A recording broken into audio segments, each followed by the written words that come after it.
성적표를 갖고 아버지에게 오게 되어집니다. 그 모습을 본 맹구의 아버지는 맹구에게 이렇게 묻습니다. 맹구야, 시험 잘 봤니? 라고 말이죠. 그러자 여러분, 맹구가 뭐라 그랬을까요? 맹구가 이렇게 말했답니다. 아저씨는 누구세요? 라고 말이죠. 예. 빵점을 또 맞은 거죠. 그래서 내 자식이 아니다 그러니까 아버지는 내 아버지가 아닙니다 한 것이죠. 성경에는 시험에 대한 말씀들이 참 많습니다. 그런데 그 시험이라는 단어는 사실 두 가지의 의미의 뜻으로 사용되어지는 단어임에도 불구하고 한 가지의 단어로만 성경은 기록해 놓고 있죠. 그러다 보니 야고보서 말씀에 가보면 시험이라는 것이 뭔가에 대하여 두 가지의 단어를 쓰면서 분리해 놓고 그리고 그 시험을 설명하는 말씀이 기록되어져 있습니다. 먼저 첫 번째로 시험, 첫 번째 단어는 야고보서 1장 2절 말씀에 나와 있는 말씀 함께 읽겠습니다. 네, 형제들아, 너희가 여러 가지 시험을 당하거든 온전히 기쁘게 여겨라. 아멘. 여기서 첫 번째 나오는 이 시험이라는 이 단어가 헬라어로 페이라스모이스라는 단어입니다. 이 단어는 어떤 뜻으로 번역되는 단어이냐면 시련이라는 단어로 번역되는 단어입니다. 시련이라는 이 단어는 시련을 주는 주체가 있습니다. 그 주체가 누구냐면 하나님이십니다. 그래서 하나님께서 사랑하는 성도들, 사랑하는 자녀들의 믿음을 더 세우시고 그리고 하나님 품 안에 더 불러 모으시기 위해서 시련을 허락하여 주신다라는 것이죠. 여러분, 시련에 대해서 이런 이야기가 있습니다. 한 아버지와 어린 아들이 쇼핑을 하게 됐습니다. 그래서 마트에서 쇼핑을 하다가 아빠가 쇼핑에 바구니를 들고 있는 게 아니라 아이가 쇼핑 바구니를 들고 아빠 뒤를 졸졸졸 따라가고 있는 것입니다. 과자도 하나 놓고 또 자기가 원하는 것도 하나씩 넣어가면서 이 쇼핑 바구니가 거의 차기 시작했습니다. 그러자 이 쇼핑 바구니의 무게로 이 아이는 끙끙대고 또 끙끙대는 아이의 모습을 보면서도 아버지는 전혀 도와줄 생각을 하지 않고 있었습니다. 그러자 그 모습을 봤던 한 여인이 아이에게 이렇게 말합니다. 얘야, 너 그 바구니 무겁지 않니? 라고 말이죠. 그러자 아이가 이렇게 말합니다. 아니요, 우리 아빠는 제가 얼마만큼 들 수 있는지 알고 계세요 라고 대답했다라는 거예요. 여러분, 우리 하나님은 우리가 얼마만큼 시련을 견딜 수 있는지 알고 계시는 분이십니다. 그래서 여러분 잘 알고 있는 고린도전서 10장 13절 말씀, 사람이 감당할 시험 밖에는 너희에게 당한 것이 없나니 오직 하나님은 미쁘사 너희가 감당하지 못할 시험을 당함을 허락하지 아니하시고 시험 당할 즈음에 뭘 주신대요? 피할 길을 허락하여 주신다라고 말씀해 주시는 거예요. 즉 시련은 우리들에게 믿음을 자랄 수 있도록 역사해 주는 통로이기 때문에 감당할 수 있는 시련의 크기만큼, 감당할 수 있는 시련의 넓이만큼만 하나님께서 허락해 주신다는 것입니다. 그리고 두 번째, 이 시험에 뜻이 있습니다. 그게 야고보서 1장 13절 말씀이에요. 야고보서 1장 13절 말씀 역시 같이 읽겠습니다. 사람이 시험을 받을 때에 내가 하나님께 시험을 받는다 하지 말지니 하나님은 악에게 시험을 받지도 아니하시고 친히 아무도 시험하지 아니하시느니라. 아멘. 여러분, 여기서 나오는 이 시험은 좀 전에 야고보서 1장 2절 말씀에 나와 있는 시험과 다른 단어이죠. 여기서 나오는 이 시험이라는 이 단어는 페이라조 메노스라는 단어인데 이 페이라조 메노스라는 단어는 유혹하다라는 단어입니다. 즉 하나님은 우리를 유혹하시는 분이 아니시라는 거예요. 그러면 이 유혹은 누가 하는 유혹입니까? 바로 마귀 사탄이 주는 유혹이죠. 그리고 이 유혹은 한 가지의 결론이 있습니다. 그게 뭐냐면 악한 상황에 빠져 하나님으로부터 멀어지는 것. 그게 이 유혹의 핵심 모습이죠. 근데 여러분, 우리가 바로 이 유혹 가운데 사실 너무나 많이 넘어지고 있는 것이 우리들의 현실이지 않습니까? 우리가 잘 알지도 못하는 상황 가운데 유혹이라는 도구가 우리를 참 많이 무너뜨리고 있습니다. 오늘 본문도 사실은 바로 이런 유혹에 대한 말씀이죠. 예수님께서 사실 시험을 받으셨다라는 말씀을 들으면 우리는 참 고개를 갸우뚱거릴 수밖에 없습니다. 왜 그렇지요? 예수님은 분명히 세례를 받으실 때부터 뭐라고 하나님으로부터 인정받았습니까? 이는 내 사랑하는 아들이다 라고 하나님께서 말씀해 주셨어요. 그리고 예수님은 그 다음에 공생의 기간 동안 예수님 당신을 뭐라고 표현하셨습니까? 나를 본 자는 하나님을 본 것이야 라고 말씀하면서 예수님 당신 자체가 이미 하나님이시라는 것을 말씀해 주셨어요. 더군다나 성령님이 함께 하시는 하나님이신데 어떻게 예수님께서 이 시험을 받으셨겠는가? 유혹을 받으실 수 있는가? 우리는 참 의아할 수밖에 없지요. 그러나 여기에는 두 가지의 은혜가 있습니다.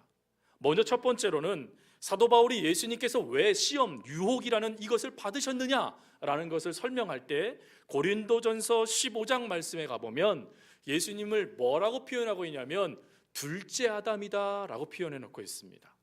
여러분, 아담은 사실 창세기 말씀에 보면 첫째 아담은 어떤 자였습니까? 하나님은 그를 하나님의 형상으로 만드셨습니다. 그리고 하나님은 아담과 계약을 맺으셨죠. 그 계약을 일명 행위의 계약이라고 말합니다. 즉 하나님의 약속을 믿고 그 약속을 지키려고 선악을 알게 하는 나무의 실과를 먹지 아니하면 에덴 동산에서 하나님이 주시는 복을 누릴 수 있지만 그 약속, 그 언약을 순종하지 않고 지키지 아니하면 하나님으로부터 끊어지는 저주를 받게 되어지는 약속이었죠. 근데 안타깝게도 첫째 아담은 그 사단을 통하여 주어지는 유혹에 그만 넘어지고 맙니다. 그래서 사도 바울은 첫째 아담을 향하여 뭐라고 평가하고 있냐면 고린도전서 15장 22절 말씀에 첫 아담 안에서 모든 사람이 죽었다라고 말하면서 아담이 사단의 유혹을 견디지 못하고 실패함을 통하여 오늘 우리들에게 사망이라는 이 안타까운 저주가 우리들에게 임하게 됐다라고 설명을 합니다. 즉 첫째 아담은 실패한 것입니다. 그런데 둘째 아담을 하나님께서 보내셔요. 그 아담이 바로 우리가 믿고 있는 예수 그리스도이시죠. 예수님께서도 동일하게 이 시험을 받으십니다. 그런데 예수님께서 시험을 받으시는 목적, 거기에는 중요한 의미 하나가 담겨져 있는데 그것은 첫째 아담이 유혹을 통하여 실패하여 저주의 인생으로 살아갈 수밖에 없는 그 인생의 역사들을 끊어버리고 이제는 저주가 아닌 이 사단의 유혹을 이김을 통하여 하나님의 생명, 하나님의 회복, 하나님의 자녀로서의 권세를 누릴 수 있는 길을 열어주시기 위해서 예수님께서는 이 시험을 당하셨다라는 것입니다. 그리고 이 시험 가운데 예수님은 3번의 시험을 다 말씀으로 물리치시고 드디어 사단은 떠나갔다는 뜻이 뭡니까? 도망쳐서 달려가다라는 뜻이죠. 즉 더 이상 예수님을 무너뜨릴 수 없는 존재라는 걸 깨닫고 그는 떠나가 버리고 선사들이 예수님을 수종드는 그 역사가 기록된 게 바로 오늘 본문의 말씀입니다. 사랑하는 성도 여러분, 예수님은 모든 인류가 죄 가운데 죽을 수밖에 없었는데 예수님께서 그 죄의 문제를 그 허락한 사단의 그 역사를 끊어버리심을 통하여서 오늘 우리들에게 무엇을 허락하셨습니까? 고린도전서 15장 말씀에 가보니까 살려주는 영을 우리들에게 허락해 주셨다. 영생을 우리가 얻게 되어졌다. 하나님의 자녀가 되어졌다라고 우리들에게 말씀해 주고 있다는 것입니다. 여러분, 이 역사를 이루기 위해서 주님은 유혹이라는 사단의 역사를 주님은 이기심을 통하여 오늘 우리들에게 영원한 생명의 은혜가 주어졌음을 여러분 믿으시기 바랍니다. 그리고 두 번째가 여러분 이 예수님께서 사단에게 시험 받으러 가기는 그 장소를 가게 되어졌을 때 혹시 여러분들 가운데 이렇게 생각하는 분들이 계실지 모르겠습니다. 예수님은 모든 걸 다 아시니까 그 유혹을 가는 그 자리에 가기 싫어하셨는데 억지로 끌려간 것이 아닐까라는 생각 말이죠. 그런데 오늘 그거에 대해서 본문 4장 1절은 뭐라고 이야기하고 있냐면 성령에게 이끌리어 마귀에게 시험 받으러 광야에 가셨다라고 말씀합니다. 여기서 이 이끌리다라는 이 단어가요 어떤 뜻이냐면 인도함을 받다라는 뜻입니다. 즉 광야에 사단에게 시험 유혹을 받을 수밖에 없는 그 자리에 예수님께서 가실 때 성령님이 함께 인도하여 그 자리를 가셨다라는 것입니다. 이 말씀은 우리에게 은혜가 됩니다. 왜 이것이 은혜가 됩니까? 여러분, 사실 우리들이요, 이 유혹에 자유로운 사람이 없지 않습니까? 오늘도 여러분들 가운데 아마 유혹이 있으실지 모르겠습니다. 좀 더 자자, 좀 더 늦자 하면서 말이죠. 분명히 주보에는 이렇게 돼 있습니다. 예배 10분 전부터 오셔서 앞자리 앉아주시기 바랍니다. 이렇게 돼 있지만 유혹이 너무 강력한 거예요.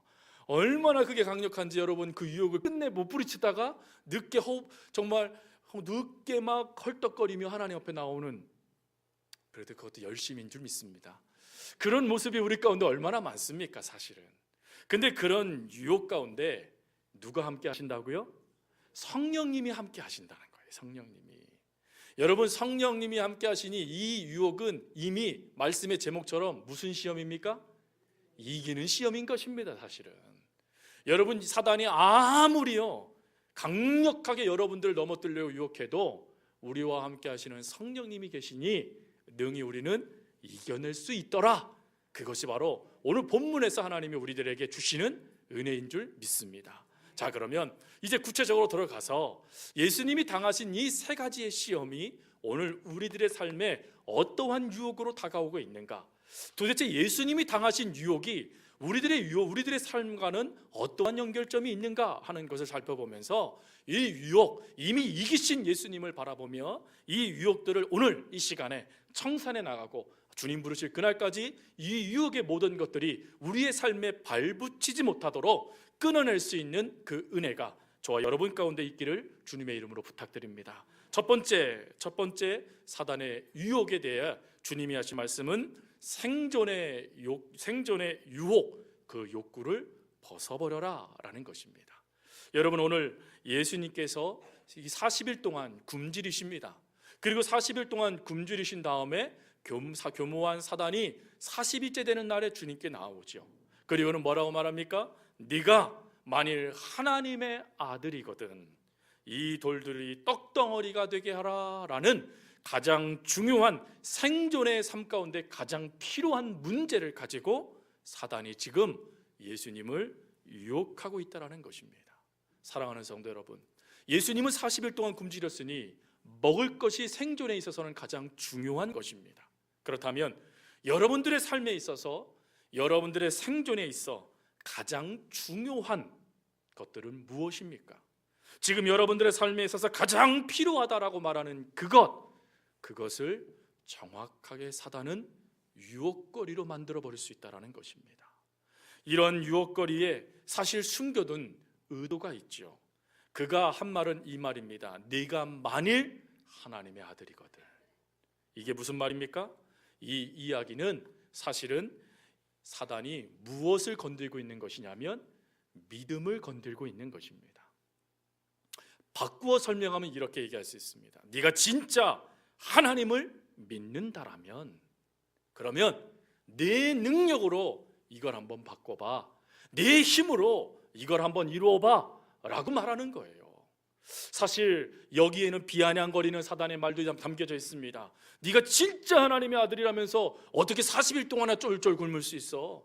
그 문제도 해결하지 못하면서 무슨 네가 메시아야? 라고 지금 그의 자존심을 긁고 있는 거예요. 여러분 어떠세요? 여러분 주변에 사실 이 자존심 긁고 그 자존심에 무너지는 모습들이 얼마나 많이 나타납니까? 더군다나 생존의 문제는요, 하나님도 버리고 가족들도 버리는 게 사실 우리 인간의 모습이지 않습니까? 근데 그 문제를 집요하게 밀고 들어와서 너 믿음 있으면 네 힘으로 이루어, 왜 네 힘으로 이루지도 못하면서 그 상황 가운데 내몰리고 있어? 라고 말하는 이 사단의 모습 말입니다. 사랑하는 성도 여러분, 우리는 분명히 이 땅을 살아갈 때 내 힘으로 무엇인가 이룰 수 있다는 착각에 너무나 쉽게 넘어지기도 하죠. 또 그것이 진짜 믿음이라고 생각하기도 합니다. 그러나 어떻습니까? 우리가 하루하루를 살아갈 수 있는 것도 우리는 하나님의 은혜다라고 이야기합니다. 또 우리가 이 땅에서 무엇인가 일들을 감당할 수 있는 것은 내가 능력이 있고 내가 힘이 있어 그 일을 감당하는 게 아니라 맡겨주신 이가 우리를 뭐되게 여기신대요? 충성되이 여기셔서 그 일을 맡겨주실 뿐만 아니라 은혜도 더해주시고 힘도 더해주셔서 능히 그 일들을 감당할 수 있도록 역사해 주시는 것이 바로 오늘 우리들에게 허락한 은혜이지 않습니까? 그래서 우리는 절대 내가 이루었다라고 말하지 않습니다. 뭐라고 말하죠? 주께서 이루셨습니다 라고 우리는 고백할 수밖에 없는 게 우리들의 모습이에요. 더군다나 예수님은 우리에게 뭐라고 말씀하셨냐면 너희가 무엇을 먹을까, 무엇을 입을까, 무엇을 마실까 뭐 하지 말래요? 염려하지 말아라 라고 말씀하세요. 왜 염려하면 안 됩니까? 그 다음 말씀이 이렇게 돼 있잖아요. 너희 천부 아버지께서 이 모든 것이 너희에게 있어야 될 줄을 아시느니라 라고 말씀하세요. 그러면서 뭐라고 또 이야기하십니까? 그러므로 너는 그의 나라와 그의 의를 구하라 라고 말씀하시죠. 즉 하나님께서 우리를 부르신 목적은 생존에 필요한 것 그 은혜를 받으라고 우리를 부르신 게 아니라 하나님의 의, 하나님의 뜻을 이루는 도구가 되도록 하나님께서 우리를 부르셨다라는 것입니다. 그리고 그 부르심에 예수님은 철저하게 아멘하시며 그 삶, 내 힘이 아닌 하나님의 힘으로 살아가겠다라고, 내 능력이 아닌 하나님의 능력으로 그 걸음을 걸어가겠다라고 지금 그 유혹의 자리를 예수님은 말씀으로 벗어나고 계시는 것입니다. 사랑하는 성도 여러분, 우리 눈앞에 현실적인 문제가 사실 얼마나 그것이 우리들에게 하나님의 응답으로 필요한지 모릅니다. 그러나 그 현실적인 문제에 우리가 치우치다 보면 거기에 매몰되게 돼요. 거기에 매몰되게 되면요, 그 단어 가운데, 어려운 한자어 가운데 침장되다라는 단어가 있는데 그게 늪도 모르는, 늪이라는 것도 모르고 하나님 놓쳐버려 거기에 점점점 빠져들어가 내 생명을 놓쳐버리는, 하나님의 은혜를 놓쳐버리는 그 역사들이 우리 가운데 나타난다라는 것입니다. 그래서 예수님은 말씀하시는 거예요. 너의 모든 것을 하나님께 맡겨라. 그리하면 하나님은 너를 통하여 하나님의 역사를 이루실 것이고 그 역사에 너희 전부 하나님께서는 네가 있어야 될 것들을 아시는 하나님께서 그 모든 것들을 채워주실 것이다 라고 말이죠. 사랑하는 성도 여러분, 분명한 것은 하나님이 아신다는 것입니다. 그러므로 하나님 앞에 모든 것을 맡기고 그 하나님만 바라볼 수 있는, 생존의 유혹에 넘어지는 인생이 아니라 그 모든 것도 하나님께 맡기고 내 삶을 하나님의 뜻을 위하여 헌신할 수 있는 역사들이 저와 여러분 가운데 있어지기를 주님의 이름으로 부탁드립니다. 또 두 번째로 사단이 주는 유혹은 바로 두 번째에 사단이 예수님께 한 유혹이었습니다. 사단이 예수님을 성전 꼭대기로 데리고 올라가지요. 그리고 이렇게 말합니다. 그가 너를 위하여 성전 꼭대기에서 말합니다. 네가 사자들에게 명령하여 그들의 손을 너희들에게 받들어 부딪히지 않게 해줄 테니까 너는 성전 꼭대기에서 뭐하래요? 뛰어내려라 라고 말씀을 하세요. 여러분, 여기에는요 사단의 세 가지의 유혹의 의미가 담겨져 있습니다. 주리 하나님은 관계를 충족하고자 하는 우리들의 모든 유혹을 버려보기를 원하시는데 사단은 그 관계에 관련된 문제를 가지고 우리를 넘어뜨리고자 한다는 것이죠. 그게 첫 번째가 무엇이냐면 네가 하나님의 아들이라면 이라는 말을 또 썼다라는 것입니다. 이게 무슨 말입니까? 아까 좀 전에 하나님의 아들이라는 이 말에는 뭐가 플러스됐다고 말씀드렸죠? 믿음이라는 게 더해졌다라고 말씀드렸지 않습니까? 그러니까 네가 하나님을 얼마나 신뢰하고 있는지 너의 믿음을 한번 시험해봐 라고 말하고 있는 거예요. 여러분, 이런 모습들, 이런 유혹들 사실 우리가 얼마나 많이 우리 입에서, 우리 삶에서 경험하고 있습니까? 제가요 이거에 대한 실제를 경험한 적이 있었습니다. 제가 중고등부 학생회 회장 때 이제 학생회가요 얼마 몇 명 되지도 않았는데 하나님의 은혜 가운데 몇십 명이 됐습니다. 그러니까 얼마나 이게 은혜가 됐는지 몰라요. 그때 제가요 얼마나 많은 칭찬을 받았는지 몰라요. 그때 이런 말도 들었어요. 야, 너는 목사감이다. 아무도 아멘 안 하시는데 제가 그런 말도 들었어요. 제가 야, 너 목사감이다. 야, 너 믿음이 얼마나 좋은지 어떻게 그렇게 섬길 수 있느냐. 근데 여러분, 그 말을 자꾸 듣다 보니까요 제가 순간 무슨 생각이 들었냐면, 그래? 그러면 내 믿음이 얼마나 큰지 하나님께 내가 한번 점검 받아봐야지. 말은 점검이었지만 사실은요 하나님을 시험한 것이죠. 그래서 하나님 앞에 이렇게 기도했습니다. 하나님, 제가 믿음이 얼마나 큰지 아시죠? 제가 믿음이 얼마나 있는지 아시죠? 지금 장마철에 일주일 내내 비 오는데 제가 지금 이 교회 문을 딱 나서서 집에까지 걸어가는 10몇 분 동안 하나님 비를 딱 멈춰주시고 밝은 햇빛을 좀 비춰주십시오. 제가 다 기도했어요. 어떻게 됐을까요? 어떻게 하셨어요? 제가 비를 쫄딱 맞고 그날도 감기까지 걸렸습니다. 제가 믿음 자랑하겠다라고요? 저도 모르게 하나님을 시험하고 있었던 것이죠. 근데 여러분, 이게요, 더 하나만의 문제가 아니라는 걸 아시죠? 여러분, 우리들도 얼마든지 하나님 저 믿음 있는 거 아시죠? 저 하나님 그러면 이렇게만 해보십시오. 제가 감당할 수 있습니다. 우리들 얼마나 쉽게 그런 얘기를 합니까? 사단이요, 그걸 건드린 거예요. 지금 우리가 믿음을 자랑할 수 없는 거는 이 믿음도 하나님께서 주신 선물이거든요. 그도 하나님께서 그 일들을 감당할 수 있는 은혜를 주셨기에 제가 그것을 감당하고 있는 거였는데, 사람들이 자꾸 이야기하고 어르신들이 자꾸 얘기하고 목사감이네 무슨 감이네 자꾸 얘기하니까 진짜 그런 줄 알고 착각하여 엉뚱한 일 벌였던 것이었죠. 또 거기서 끝나지 않습니다. 사단은요, 두 번째도 의미를 건드려요. 그 의미가 무엇이냐면, 오늘 말씀에 보면 이렇게 돼 있죠. 네가 만약 하나님의 아들이거든 뛰어내리라 기록되었을 때 그가 너를 위하여 그의 사자들을 명하시리니 그들이 손으로 너를 받들어 발이 돌에 부딪히지 않게 하리라. 여러분, 이거는 하나님의 뭘 갖고 시험하는 겁니까? 하나님의 능력을 갖고 시험하는 것입니다.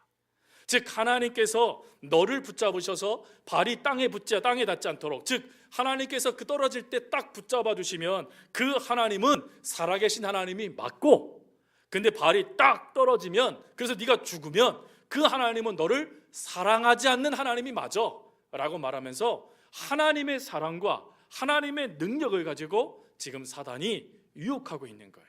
근데 여러분, 또 이 유혹도 우리가 설명할 수 있죠. 여러분, 우리 하나님이요, 기도 응답을 해주시면 사랑하는 하나님, 기도 응답을 안 하시면 사랑하지 않는 하나님, 맞습니까? 틀립니까? 이렇게 대답이요, 반만 나오세요. 나머지 반분, 다른 분들은 어떻게 생각하세요? 맞지요, 하나님. 제가 그렇게 기도했는데 어떻게 그 하나님 그럴 수 있냐고. 여러분, 이거 우리들이 쓰는 말이지 않습니까? 그러나 하나님은 응답하셔도 하나님, 응답하지 않으셔도 하나님이시죠. 하나님이 우리를 붙잡아 주셔도 하나님이시고, 하나님이 우리를 붙잡아 주지 않으셔도 하나님이세요. 하나님이 우리의 병을 고쳐주셔도 하나님이시고, 고쳐주지 아니하셔도 하나님이세요. 하나님은 여전히 우리를 사랑하세요. 하나님은 한 번도 우리를 외면하신 적이 없으실 정도로 우리를 너무나 사랑하시는 분이세요. 근데 우리는요, 그 하나님의 사랑을 시험하는 거예요. 그 하나님의 사랑에 대해서 오해하는 것입니다.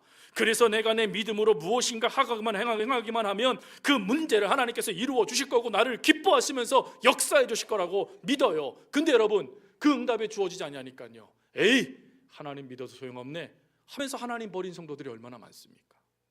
하나님을 믿지 않아서가 문제인 것이 아니죠. 나도 모르게 하나님의 하나님 되심을 내가 시험하고 있었다라는 것을 사단은 유혹이라는 것으로 우리를 무너뜨리고 있었던 것입니다.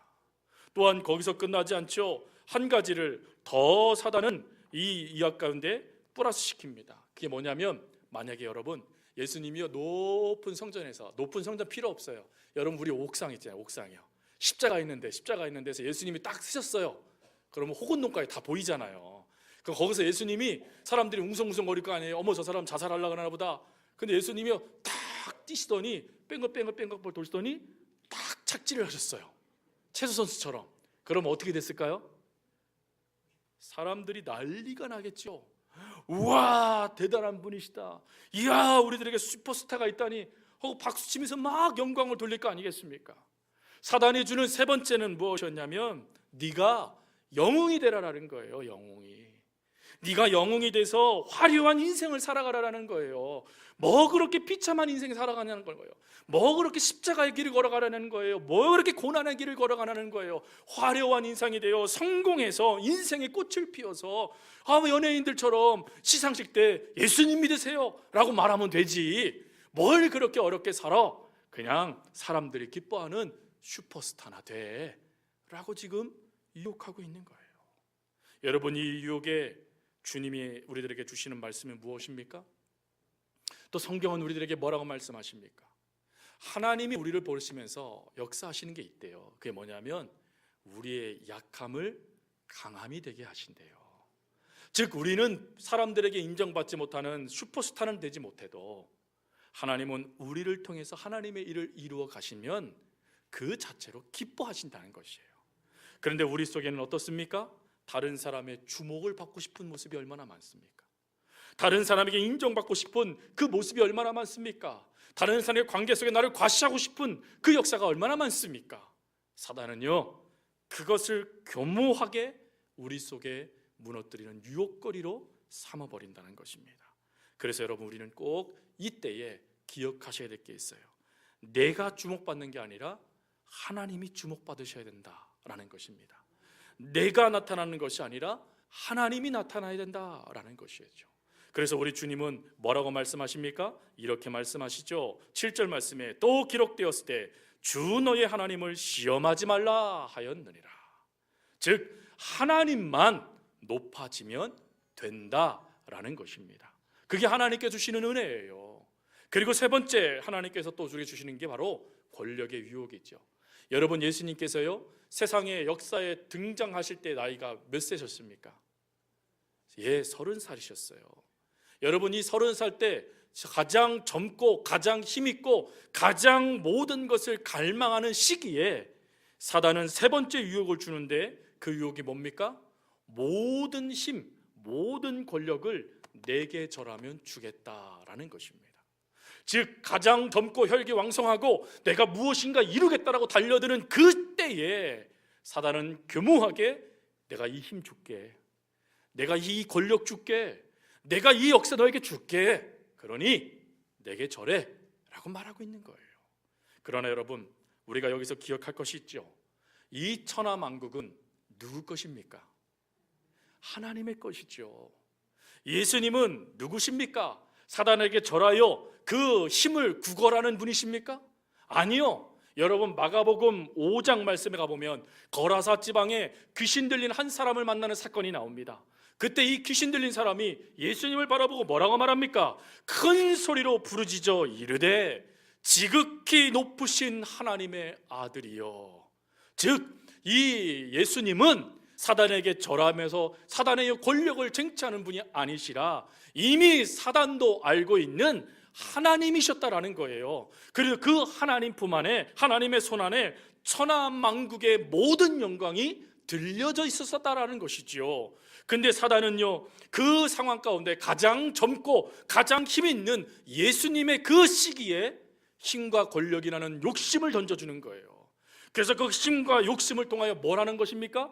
너 하나님의 일 그거 굳이 그렇게 하려고 하지 말고 타협하자라는 거예요. 나랑 타협해서 나랑 같이 그것을 좀 이루어가자라는 거예요. 즉 무엇인가 그렇게 고집스럽게 그 길 걸어가지 말고, 그렇게 인간적으로 그렇게 미련하게 걸어가지 말고 나랑 같이 그것을 타협해서 함께 하나님을 그걸 섬겨나가자. 야, 하나님의 섬기는 길에 그 십자가만 길이 있느냐? 하나님을 섬겨가는 데 있어서 굳이 꼭 고난의 길만 걸어갈 필요가 있느냐? 얼마나 많은 길이 있는데 네가 경배의 대상이 될 수 있어, 네가 하나님 앞에 논정받을 수 있어 라고 말하고 있는 거예요. 그때 우리 주님은 뭐라고 말씀하십니까? 이렇게 말씀하시죠. 기록되었을 때 사단아 물러가라 라고 하시면서 주 너의 하나님께 경배하고 다만 그를 섬겨라 라고 말씀하세요. 여러분, 이 말씀은 무슨 말입니까? 타협 안 된다는 거예요. 하나님의 뜻이 정했으면 그 뜻에 순종해야지 타협의 대상이 되지 않아 라고 말씀하시는 거예요. 근데 여러분, 신앙생활에 우리가 얼마나 많이 타협합니까? 신앙생활 가운데 우리가 얼마나 많이 신앙이라는 그 명목하에 타협하면서 우리가 말합니까? 왜 그렇게 어렵게 살아? 왜 그렇게 힘들게 신앙생활 하려고 그래? 그냥 한 번만 타협하면 되지. 왜 이렇게 답답하게 신앙생활해? 라는 말 얼마나 많이 듣습니까? 더군다나요, 이런 말도 듣지요. 까짓것 일단 저질러 놓고 회개하면 되지 뭐. 일단은 일을 행해. 그 다음에 하나님께 얘기하면 용서해 주실 거야. 얼마나 많이 들어요? 일만 잘 성사되면 헌금 많이 하고 좋지 뭐. 여러분, 우리가 이런 말 얼마나 많이 들어요. 하나님도 눈 감아 주실 거야. 여러분, 하나님 눈 감아 주시나요? 성경 말씀에 보니까요, 기록하신대요. 하나님은 기록하신대요. 눈 감아 주시는 게 아니라. 근데 사단은요, 말하는 거예요. 타협하며 살자라는 거예요. 여러분, 신앙생활은 타협했기에 아담이 무너진 것입니다. 그러나 예수님은 타협하지 않으셨기에 구원의 역사가 완성되신 것이에요. 오늘 우리들은 그 걸음을 걸어가야 됩니다. 말씀을 마칩니다. 사실 이 세 가지는요, 세 가지의 유혹은 하나의 문장으로 설명할 수 있어요. 그게 뭔지 아세요? 네가 내 인생의 주인이다라는 것입니다. 네가 내 인생의 주인이 되어 얼마든지 내 능력으로 힘을 발휘하라는 거예요. 네가 내 인생의 주인이 되어 얼마든지 사람들에게 인정받는 삶을 살아가라는 거예요. 네가 내 인생의 주인이 되어 죄와 적절하게 타협하며 편안하게 살아가라는 것입니다. 그러나 하나님은 그 역사에 이렇게 말합니다. 하나님의 약속의 말씀은 변함없고 그 말씀을 붙들고 우리는 살아가야 되며 순종으로 열매를 맺혀야 된다라고 말씀해 주고 계시는 것입니다. 오늘 이 말씀을 믿고 여러분, 유혹의 상황이 여러분들에게 밀고 들어올 때 말씀을 붙잡으십시오. 그리고 여러분들의 인생의 주인이 여러분이라는 소식이 자꾸 여러분 귀에 들려올 때 내 인생의 주인은 하나님이신다라고 방향을 하나님께로 트십시오. 그리고 모든 것이 하나님께로부터 왔음을 삶에서 늘 인정하십시오. 그러면 유혹, 하나님께서 그것을 다 해결해 주실 것이고, 그 유혹으로 다가왔던 그 역사가 오히려 여러분들의 삶에 믿음을 세워주는 하나님의 은혜가 될 것입니다. 그 역사가 저와 여러분 가운데 하나님의 역사가 될 수 있기를 주님의 이름으로 부탁드립니다.